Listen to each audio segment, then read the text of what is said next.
Want to know what the movers and shakers of New Hampshire's performing arts are thinking? Welcome to New Hampshire Unscripted with your host, Ray Dudley.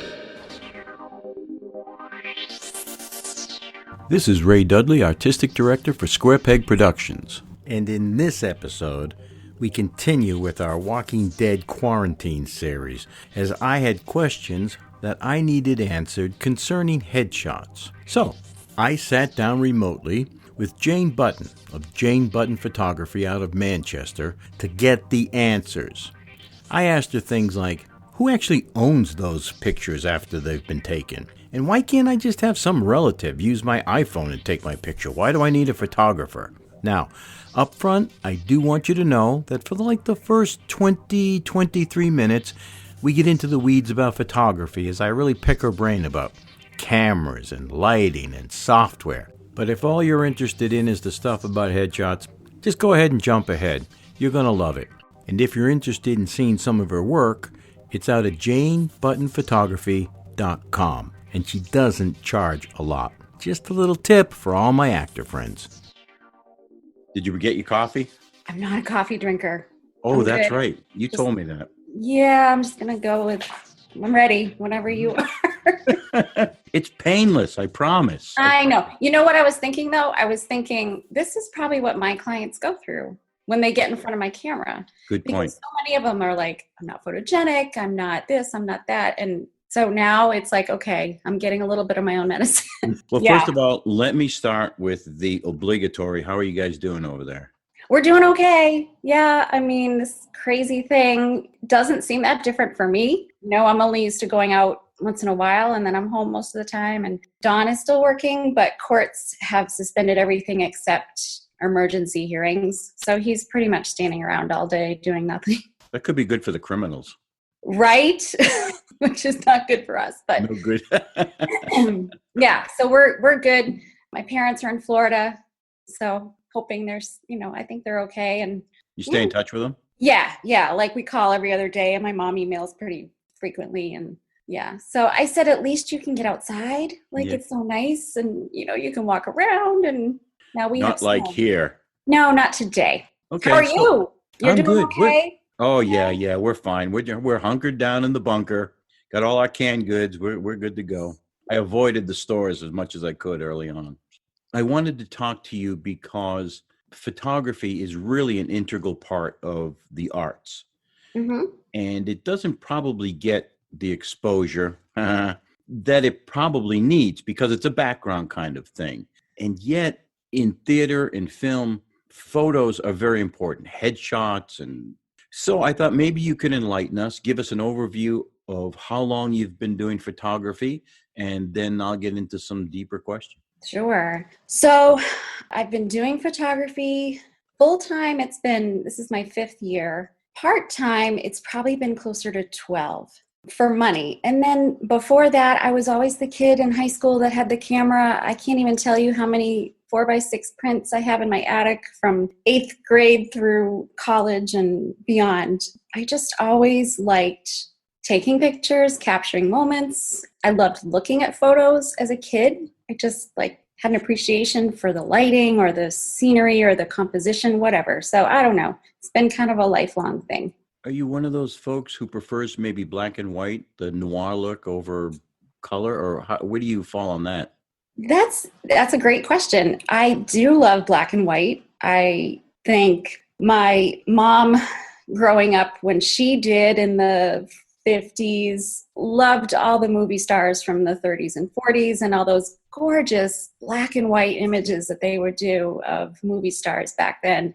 That's always been one of my favorites. But there's certain things that black and white doesn't capture, and sometimes you need color, but then there are times when an image, you need to strip the color away to get rid of the distraction and just kind of draw your eye more into the image. I don't know if that makes sense, but yeah, I go both ways. It just depends on what the purpose of the image is and what the image is. Do you have artists that you follow, old like Ansel Adams, and then current folks that you follow their pages, or you love to go out and just look at their photos?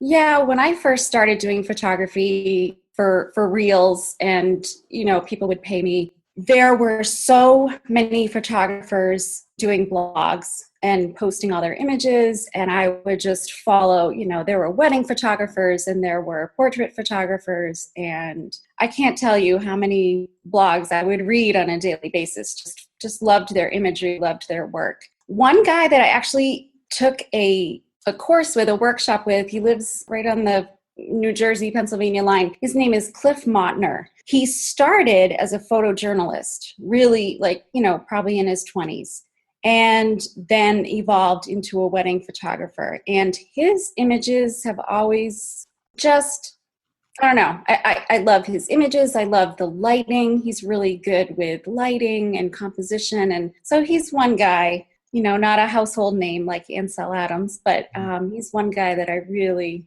have always admired his work. But there are so many, going back to Irving Penn and Richard Avedon, there's so many great photographers. Don't feel bad about geeking out. It's okay. No, I'm not. There's so many, there's just so many. Were you someone who couldn't wait to get like the latest Time magazine or National Geographic to look at those shots that? Yeah, so my grandparents lived across the street from me growing up, so they always had National Geographic on the coffee table, and I could sit and entertain. I was an only child, so, I just sit there and entertain myself by looking at that. And then, as I got older, like a teenager, I was always buying, I loved Vogue magazine. The images in Vogue were always so beautiful, and Vanity Fair. I'm trying to think of some other ones. I guess those were probably the two biggest ones. And still, even today, Vanity Fair, Annie Leibovitz, there we go. Couldn't think of her name. Great imagery, just great portraiture, great lighting, great, I don't know. She just really captures her subjects really well. It's an amazing amount of work that goes into getting a really, really great photo. I mean, yes. A lot of us just don't, we have our iPhones and we click and, but there's so more that goes into that. When you look at billboards or magazines, newspapers, and you see a photo, are you, because of you're in the industry, are you consciously looking at things that the normal person would not, shadows or positions or what type of lens they may have been using? Yeah, I think so. I don't think the average person would notice, oh, that was a really wide angle lens and that was an odd choice for a portrait, or they've got this shadow that they didn't Photoshop out, or they look too Photoshopped, or I think my eye is a little more critical than the average person. Yeah. Does it bother you? Is it not bother, but has it destroyed looking at pictures? In some ways, because now it's hard to know what is real. Great point. What was captured versus what was created after the fact. So that in some ways is a little disturbing, and I try to be very conscious of that when I retouch images, especially for headshots, because I think for acting headshots, at least, because I think people need to look like them, and a casting agent or a director wants to know what they look like for real, and what they're going to have to work with, instead of they were so airbrushed that you thought they could have played a character in their 30s, and really maybe they should play the maid in their 60s. So, That's a very good point. Very valid. Yeah. And I think a lot of people, maybe younger people who are just kind of entering the industry, really need to know that. That's hugely important. Well, and us older folks too, because we want to look younger. Sure. But it's really important that you look like your photo when you walk in. Right. I was told by John Campanello that after the audition, you still need to look like what you looked like in the audition. Don't go getting your hair cut or growing a beard or something, because if you land the job, that's what they wanted to see. That's what they're expecting. Right. So it's hard in that regard for models and actors to change their look. It's something I like changing things up every now and then. I change my hair, my color of my hair, whatever, cut it, let it grow. But yeah, you kind of have to find a standard look. And then if that's what I think that's probably more true in commercials and print work, because theater and film, probably you can do wigs, you can, alter your appearance more, and it's more accepted because it's theater. I don't know how to explain it, but it just, yeah, I think it's more Yeah. accepted because it's a theatrical thing. Yeah, your headshot that's out in the foyer can look different than you are on stage. Sure, absolutely. The audience will buy into that.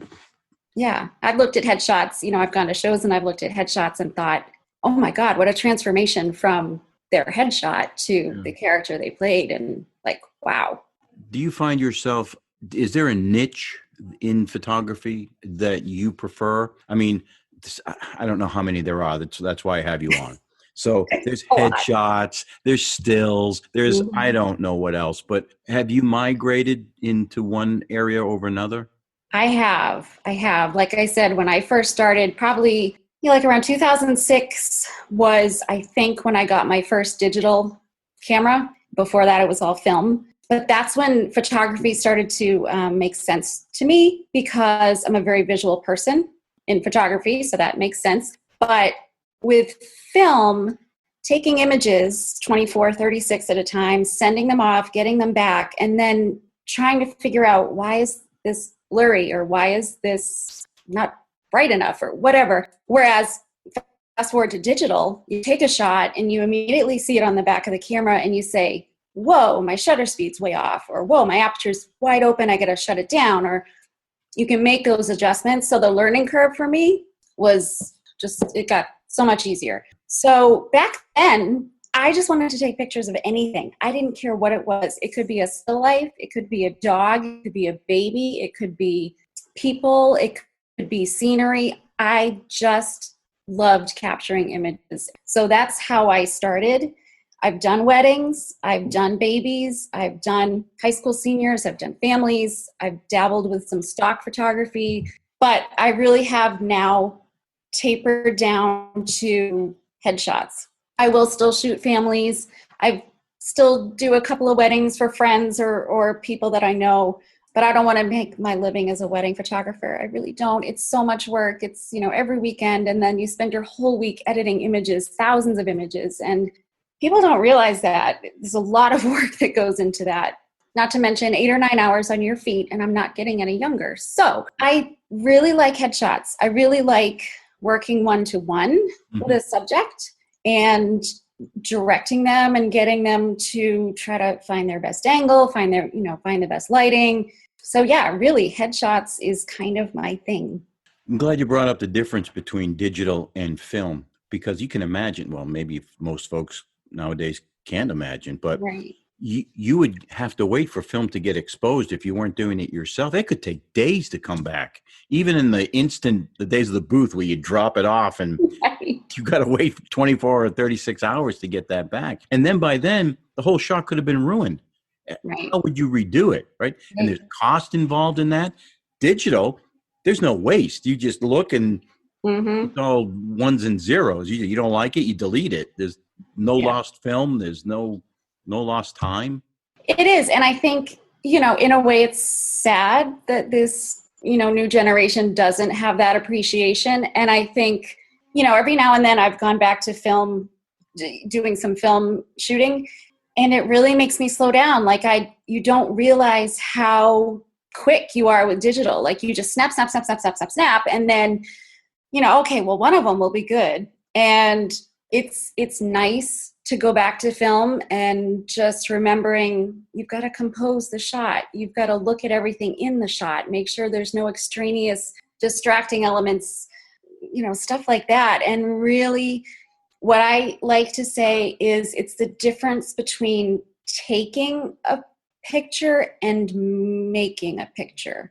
Like anybody can take a picture. You just push a button on your phone, on your camera, whatever. But making a photo and really creating it to your vision, I guess, is something else altogether.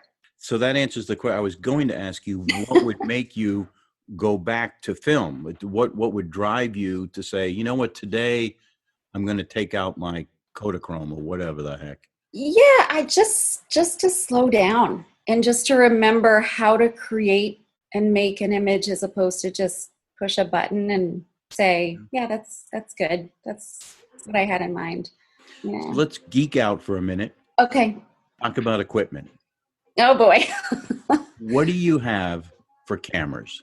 So way back when I got my first film SLR, I had a Pentax. And then my first digital was also a Pentax because it didn't make sense for me to buy another camera and all these different lenses when I had the lenses from my film camera that would work on the Pentax digital. Then I started taking classes at the New Hampshire Institute of Art, which is now part of New England College here in Manchester. And then I eventually switched over to Nikon. No real reason. Nikon and Canon were kind of the two go-to brands at the time. And I don't know. I Paul Simon sings about them. So yes, of course.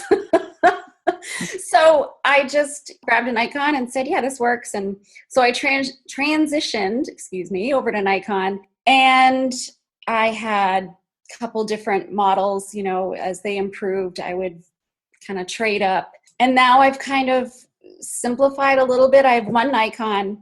I have a couple Nikon lenses. And then I went to a Sony, which is a mirrorless camera. And a couple of reasons. The stability control is a little bit better. If I'm shooting in low light and I need to lower my shutter speed, there's more chance that I could, have a little shakiness or something. So it helps with that. It's a little lighter than the Nikon body. And I liked it. So that's what I'm using now is a Sony A7 III and a couple different lenses. But I still have my Nikon for backup or for doing certain things. what about for film? When you go to film, what do you use? So film, I still have my old Pentax and a couple lenses. I have a Yashica, which is a Falls right off the tongue. I know, yeah, Yashica. It's a twin lens reflex camera. So it has two lenses on the front, and you look down into the top of the camera to see what's in front of you. And it comes out in a square format, like an Instagram format, not like a 4x6. So that I've played with. I bought it at an antique store for like $60. I didn't know if it would even work, but lo and behold, it did. So I'm thrilled. And so that's something that I pull out every now and then and play with. Where do you get your film from? Right? So you can't go to the drugstore anymore. Right. Film. So there are places online like NH Photo in New York, and they'll ship wherever. And then the trickier part is where to have it developed because, like who does that? And I don't have a darkroom, and I've done darkroom work, but it's a lot of work. You have to buy all the chemicals, and you've got to, it's a lot of steps. So there's labs out there. You just got to look online, film developing. So there's a couple labs in California that I've used. So. That would be agonizing. I know, right? Not to mention you have to wait. You're like, oh my God, I want to see these pictures. It's going back to the ancient times. I know, we're such an instant society. We are. If somebody, we'll get into headshots here in just a minute. Yeah. It's really kind of what I want to talk about. But if somebody was wanting to get into photography, what would you recommend for them as an entry-level type of camera nowadays? Gosh, there's so many good ones. That's the thing. You can pick up really any Nikon or a Canon will have entry-level camera bodies and lenses. And I've seen some people do amazing things. Everybody's like, oh, I've got to have the most expensive camera and I've got to have the best glass and I've seen people shoot stuff with their iPhones. I had one young girl, she contacted me and she wanted to just meet me and show me some of her work. And I was like, awesome, that's fun. I'd love to look at some of your stuff. And she brought in, some things were printed, and then other things she showed me on her laptop or her tablet or something. Most of them were shot with her phone. Like, blew me away. So it's not the equipment. It really, obviously better equipment will allow you some luxuries in what you can and can't do, but it's really the person behind the camera. You recommend that they take any classes? Would that help? Or just go out and shoot? Just go out and shoot. I think so many people get wrapped up in taking classes and, taking workshops, and they're fantastic. I think there are some really great online classes with YouTube. There's a website called Creative Live, and they have a lot of photography classes. I've watched a lot of their videos and classes, but really the best thing that's going to get you getting better is shooting, and just shooting and shooting and then looking at your work, having other people look at your work and point out things that they would do differently, or, technique wise or composition wise, and just, they say your first 10,000 shots are crap. I would say my 10,000? Yeah. Well, think about how many, that's like quit. that's 5 weddings, Ray. I mean, I don't know. I have 8,000 images on my iPhone. So 10,000 is not a lot these days, Okay. But Can't imagine 10,000 anything. I know. So yeah, the more you shoot, the better you're going to get. Yeah. Sticking with geeky now. Mm-hmm. What software are you using for editing? Yeah, I'm pretty much an Adobe girl. I use what's called Adobe Lightroom to bring in my photos into the computer and do basic editing like exposure, contrast, sharpness, color balance, that sort of thing. And then when I need to retouch, I bring it into Photoshop.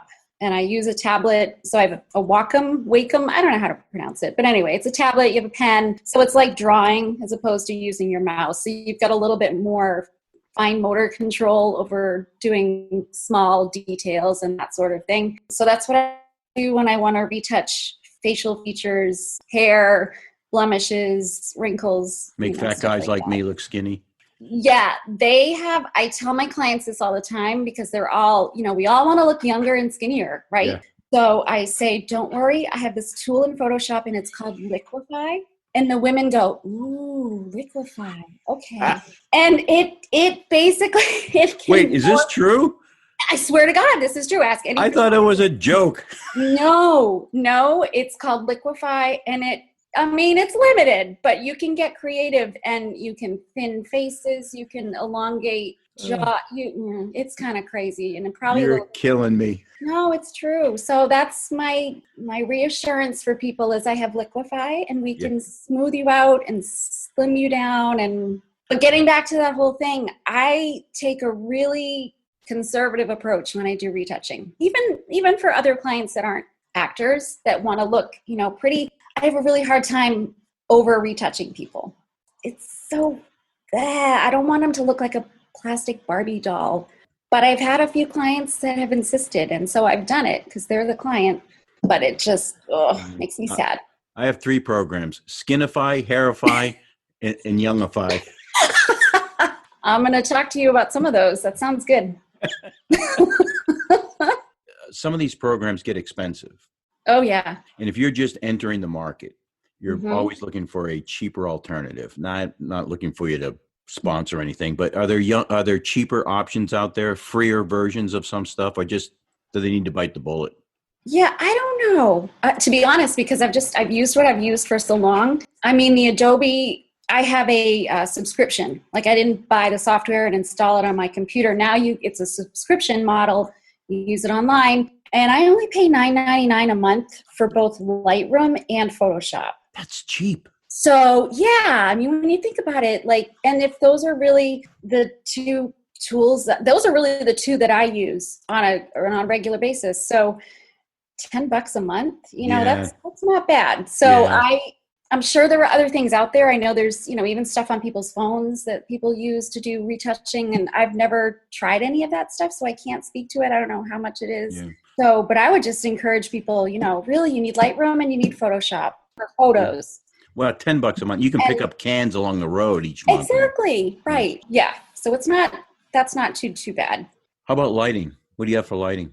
So when I was at New Hampshire Institute of Art, they used these lights they have the craziest name. They were called Alien Bees, and they're just pretty inexpensive studio lights. And I have 3 of them. And then I have different light modifiers like soft boxes, umbrellas, depending on what type of light or what situation, am I shooting 1 person or am I shooting 10 people, so that's it. Pretty simple. Okay. So moving on to headshots, do you have a studio in your house, or where do you go to shoot? No, so I have a studio right downtown in Manchester. It's in the building directly across from the Palace Theater, which is kind of a nice. That is nice. Yeah. So, and I've been there. It's been like 4.5 years. And I've had a couple different spaces in the building, and now I'm in my smallest space because, again, like I was saying earlier, I've really realized that what I like best is shooting individuals, which means mostly headshots. So I don't need a huge space. So I have a very long, narrow space, and it has one window that faces north, and I do use natural light quite a bit. Sometimes I'll use studio lights. And again, depending on what the client wants for an image, like if you're like a banker, lawyer, some really like uber professional, I'll tend to use the typical studio light setup so that it looks very crisp and very professional. But if it's a more relaxed or creative profession, I'll put them not in front of the window, but I'll put them near the window and shoot that way. It's a softer light. It's a little different look, a little more contemporary looking. Some people prefer that. Before we go on too far, and I'll ask you again at the end, but you want to give a plug? How can people reach you? Oh, you're sweet. So janebuttonphotography.com. And I have a website. You can look at images. People can schedule their own appointments right on my website, which has been a godsend. I've had that in place for a couple of years, and it's great. People can look at my schedule, find a time that works for them. They can pick the length of the session. Do they want a half-hour session, a 1-hour session, a 90-minute session? Do they want to come in? I offer a pre-session consultation, either by phone or I'll meet with them in person, because I think it's really important to go over things like wardrobe and hair, and do you wear glasses? Are you going to wear them for the photo, makeup, that sort of thing. And then people can meet me, and not everybody, you don't click with everybody. So I want people to meet me because they've got to feel comfortable in front of me. Yeah. And of course you can now Photoshop out the face masks and rubber gloves, right? So yeah, those are kind of tricky. I've been fighting with those. Liquify doesn't cover that, but yeah, my stuff does. Let's get into a little bit more headshot stuff. Discuss a couple of things for me. The importance of a good headshot and why they cost so much. Wow, good question. So if you're an actor, what's your product? Yourself. And so your job is to represent yourself to directors, casting, modeling agencies, whoever you're working with, in the very best light possible. No pun intended. So, yeah, why wouldn't it be important? And why wouldn't you make an investment with somebody that is going to give you a quality image or images? Well, why can't my grandma take my picture and I just put it up? Well, she probably could, because anybody can take a photo these days, right? We talked about that. But there are things like angles, lighting, quality of the photo. I'm going to tell you a really quick story. Still baffles me to this day. I had a professional woman, older woman, probably in her late 60s, but very attractive. She came in and met with me. We discussed wardrobe. What are you going to do with your hair? What do you makeup, that sort of thing. She left, I thought, feeling really comfortable. She came back for her session. She did not bring the clothing that we discussed would look good. She brought some other options, which was fine. Sat down, used natural lighting.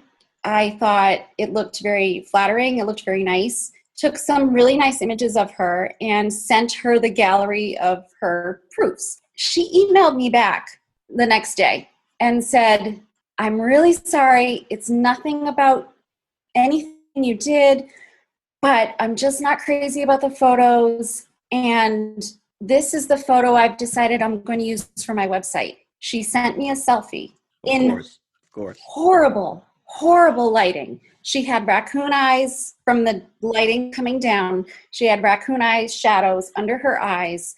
It's tough to get good lighting in your bathroom. The image was blurry. It was not good quality. And this is a woman, a professional woman. And I still go, what? But what it taught me was that our perception of what we look like and how we want to portray ourselves can be so different from somebody else's. So I've kind of learned as a photographer that just because I think a shot of you is fabulous and great doesn't necessarily mean it's going to sit well with you. I don't know. It still, I just shake my head every time I think about it. Can you just briefly touch on why they're so expensive?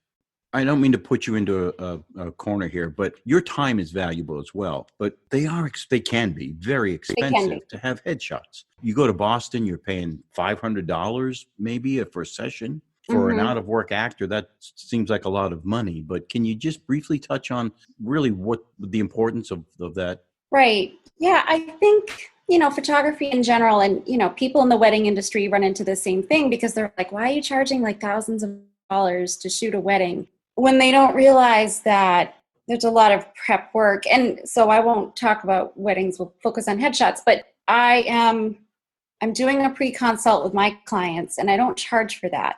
So that's something that's half of my time that I'm giving you to help you better prepare for your headshot and help you look your best so that I can know how to photograph you better or give my advice on what will work and not work.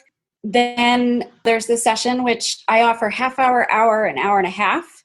And then depending on which session you go with, half-hour session gets 2 touched images, 1 session gets 4, and a 9-minute session gets 6. So especially for an actor, you can pick a wide range of expression, of different outfits, lighting. So if you're going for a comedic role, maybe you want to send them the kind of lighthearted photo, not the dark, broody, like there's that. And then after the fact, after the session, I probably spend about half an hour uploading the images, kind of getting them ready to send to you as a proof. Then you look at them and say, okay, these are the 2 or 6 that I want retouched. And good per image is probably anywhere from minutes for somebody that just doesn't need a lot of retouching to 20, 25 minutes per image. So, that's a half then becomes more like 3 hours of time, depending on if they meet with you first, what you do afterwards. And then it's just overhead. Gas, I have rent for my studio. I've invested a lot of money in equipment. I've invested a lot of time in education. I just wanted to get it out there because I know a lot of people have a problem with it. And I get it. I do. I totally get it. Again, it's looking at the self of you, the bad circles and the shadows. You're going to give that to a casting agent, or you're going to give them a great well-lit shot that shows off your features really well. Background isn't distracting. So what does a session look like? They say, okay, you and I are going to sit down and you're going to do my headshots. What can somebody expect in that half hour or hour and a half? Like I said, I really like to either talk with people on the phone or sit down with them beforehand, because then we can get a lot of things answered for you and for me. So that to me is why I do it. And that's why I don't charge for it, because I really feel strongly that it's important to talk about, okay, hair, makeup, what's going to look good, what's not going to look good, sometimes too much makeup is really hard to retouch. It would be better if they didn't wear a ton of makeup and I just had blemishes. So much easier to retouch that than really heavily caked on makeup and stuff. Is that pre-session? Is that done by phone or is that in person? Either way. Okay. They can come to my studio, or I can talk on the phone with them, or FaceTime, whatever works best for them. But yeah, I just feel like that half hour just really maximizes the potential of getting a really good headshot, as opposed to walking in off the street wearing one outfit that maybe isn't very flattering for whatever reason, color, style, neckline, you name it. And so I just really feel strongly about that. So then if we do that, the half hour session is, all right, we got 3 or 4 outfits planned. We're going to do some inside. Then we're going to go take a walk outside around my studio area, do some shots. And it's so much more efficient. I try to, when I shoot inside, I just shoot with a plain backdrop. Most of the time I will use natural lighting for actors. Sometimes I'll use the studio lights. And then I like to shoot people outside. And I shoot people outside with a really long lens because it blurs the backdrop a lot. And it also creates what's called compression. So it looks like the backdrop is right up behind the person when in effect it could be like 60, 70 feet away. But I like the look of that. And compression is also a little, especially people with very strong facial features like longer noses or prominent chins or whatever, it compresses your face. So like, wide angle shot, my face, my nose, everything's going to look wider. But the more I sit back, it's going to kind of flatten out the plane of my face. And it's usually more flattering for most people. That's kind of how I tackle it. And I like to just give people a wide range of, let's do 3 or 4 outfits. Let's do, inside, let's do outside, so that they really have a good variety of shots. Do some smiling, let's do some brooding, let's do some confused, whatever, be an actor, use your face.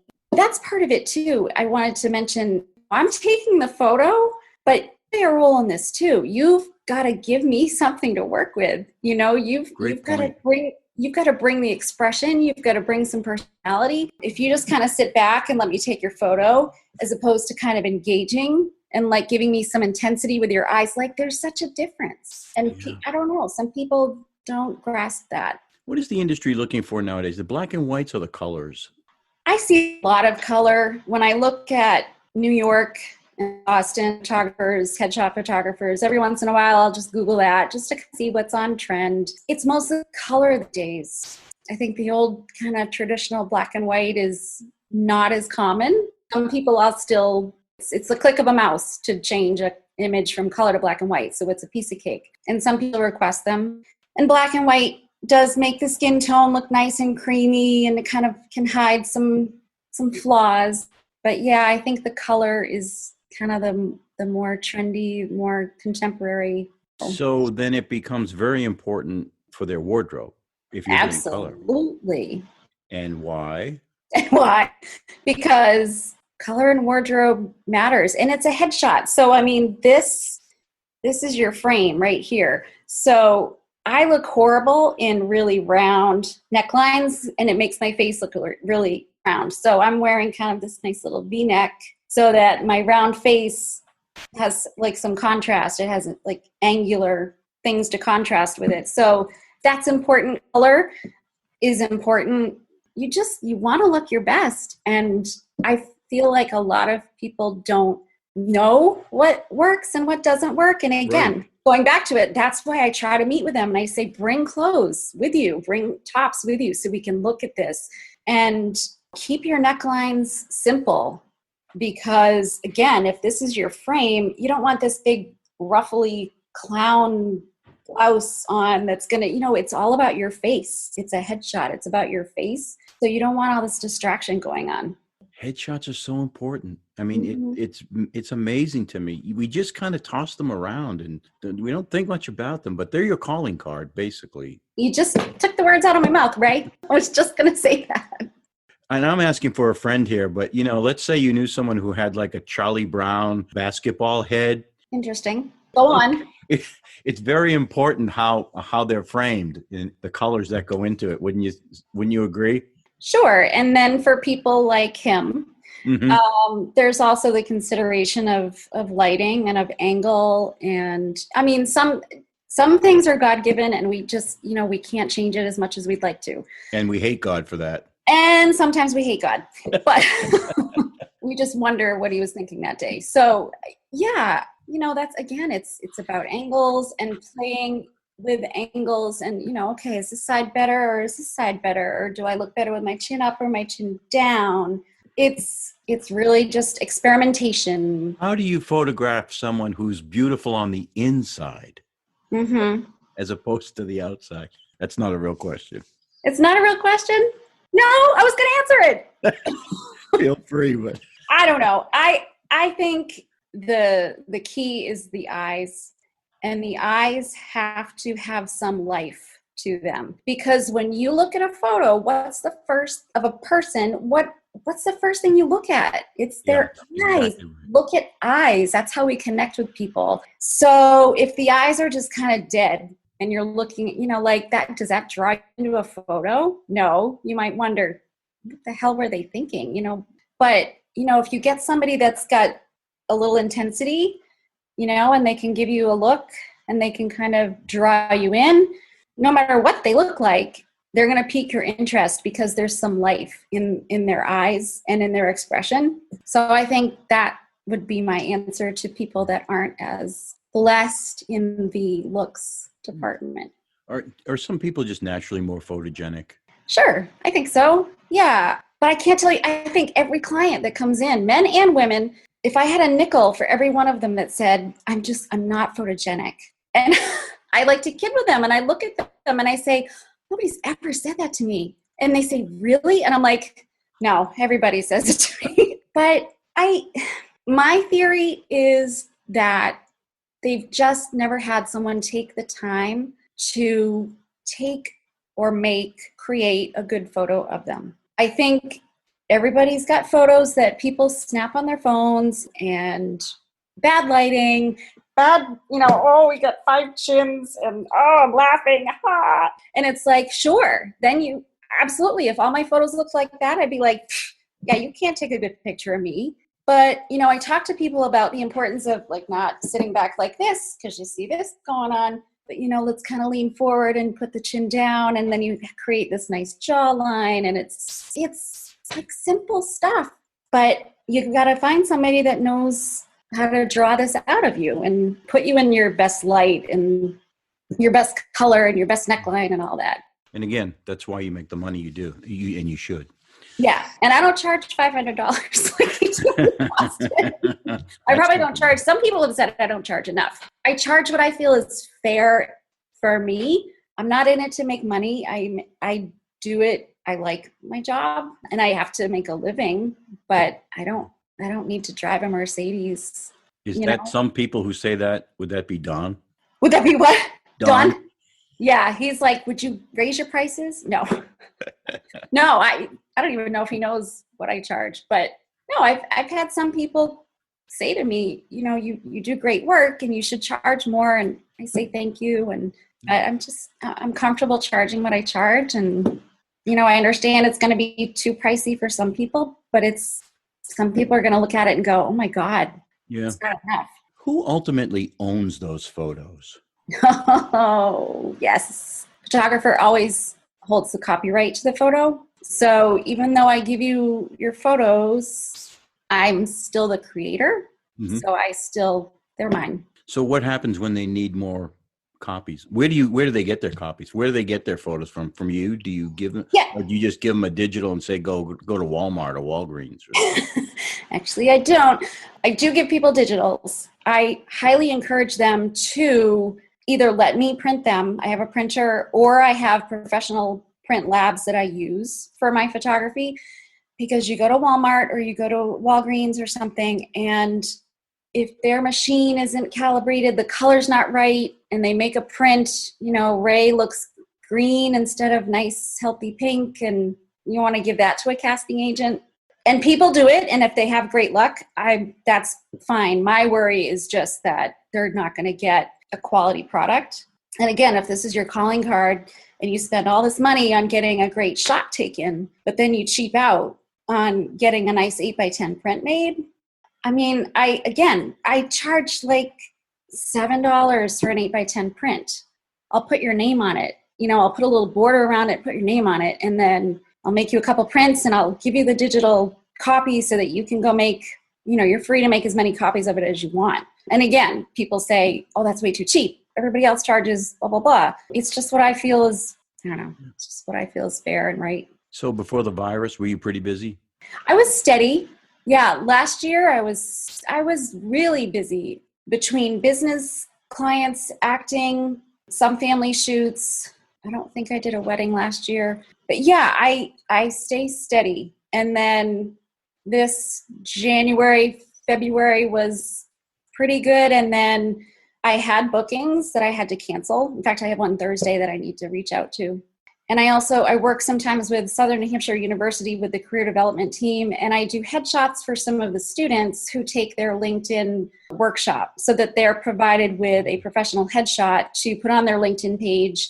They look professional, they're networking with potential employers and that sort of thing. So because they closed down, we had to cancel that appointment, which was scheduled for today, I think it was today. So that bums me out, because I really enjoy working with them and working with the kids and students. So yeah, it's been a little bit of a letdown, this whole, but what are you going to do? You just got to ride it out. So I know. I never thought I'd ask a question like, what did you do before the virus? It's like The Walking Dead. Is there anything about photography or headshots or sessions that we didn't get into that you want clarified? I'll think of a million things when we end this, but I think a lot of the points that I laid in bed at 4 a.m. thinking about, I've been able to express. Yeah, I mean, being prepared, discussing wardrobe, discussing hair and makeup, and just as a point, I do work with a woman who does hair and makeup. She'll come to my studio. She'll do your hair and makeup. She stays for your session. She makes sure she'll touch you up. She'll fix hair if it gets messed when you take clothes on and off. She's wonderful. Included in the fee? No. So she charges, I think you've actually talked with her, Donna Kuttner. Yes. So Donna she's my go-to. She's been fabulous and she's really great with my clients. She just makes them feel like you're like a princess, or a king, she's like, oh, wow, you look so beautiful. And I'm like, if you don't leave this session after having Donna do your hair and makeup, like you've got a serious self-esteem problem. And let me plug her right here because I have interviewed her. Yes, I thought you had. She is wanted by every television studio in the state. Right? She has done more dignitaries and important people who have come through here. That is a catch. I don't know how you did that, but that's a great duo, you and her. I was super lucky. Deirdre Bridge introduced a fellow acting friend.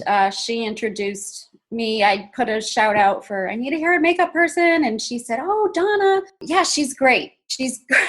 I am blown away by that. Wow. Yeah, so she's my go-to, and she's been super to work with, and really, just a great addition to what I do, and again, just helps me get the client to that level where we can get them a really great headshot that they're happy with, that they feel good about, and they. I am so glad you brought her up. That is wonderful. I mean that is that's a steal. That's a steal. Yeah, I'm keeping it. All right. Well, anything else? I'm glad I asked that last question. Gee. I know, right? I would just encourage people to look at my website. When I was when I went full-time about 4.5 years ago, I did a lot of networking because everybody said, oh, you got to grow your business. You got to join networking groups. You got to do this and do that. Well, the introvert in me was like, I hate this. I hate it. And people would refer me because they had to, because I was in their group. And I hated it. And this is the reason why I hated it. I hated it because they didn't care about my work or my art. They were just like, oh, so-and-so said, you do headshots.